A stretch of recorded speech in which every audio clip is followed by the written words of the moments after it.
Hello everyone, this is Shivangi. Welcome to Shiv classes. तो इस video में डिस्कस करने वाले हैं 3 एनुअल प्लान्स। हमने प्लानिंग कमीशन पढ़ा, उसके बाद हमने फर्स्ट 5 ईयर प्लान पढ़ा, second 5 year plan, then third 5 year plan. तो थर्ड 5 ईयर प्लान हो गया था फेल। ठीक है, अब वो फेल किस लिए हुआ था? क्योंकि 5 ईयर प्लान के दौरान जो है 3 साल लगातार जो है सूखा पड़ा, ड्रॉट।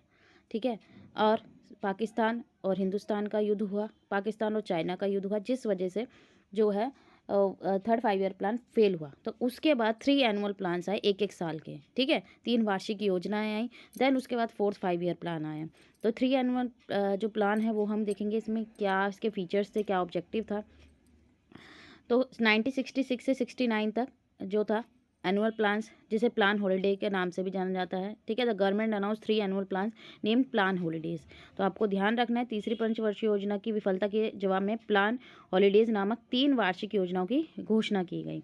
ठीक है, तो ईयर आपको याद रखना है 1966 से लेकर 69 प्लान हॉलीडेज। ठीक है, किसकी वजह से? जो तीसरा 5 ईयर प्लान था वो फेल हो गया था, उसके कारण की वजह से।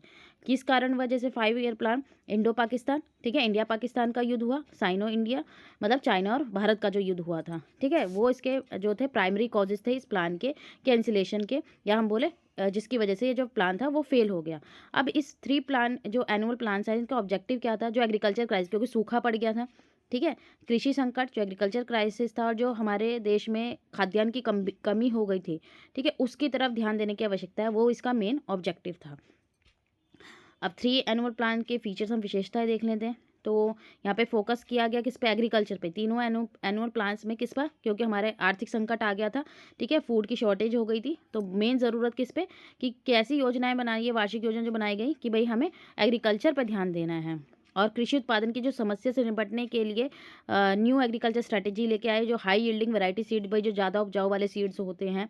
ठीक है, जो ज़्यादा पैदावार करते हैं उनका इस्तेमाल किया गया। फर्टिलाइजर्स का जो है यूज़ किया गया बड़ी मात्रा में।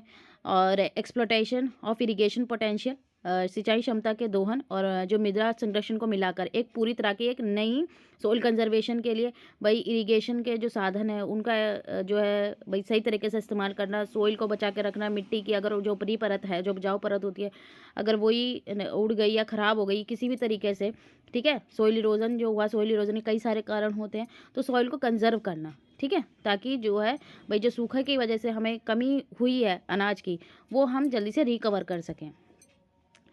और जो इकॉनमी जो बेसिकली यहाँ एब्जॉर्ब किया गया, जो शॉक थर्ड 5 ईयर प्लान की वजह से भाई यहाँ पे कि यहाँ पे योजनाबद्ध विस्तार करना इकॉनमी का, कि भाई जो झटका लगा क्योंकि युद्ध भी हुआ, सूखा भी पड़ा, तो इकॉनमी पूरी हिल गई थी।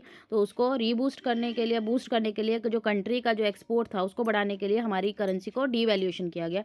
मीन्स कि डीवैल्यूएशन क्या होता है? एक कि भाई हमारा पैसा गिराया गया, अवमूल्यन किया गया उसका।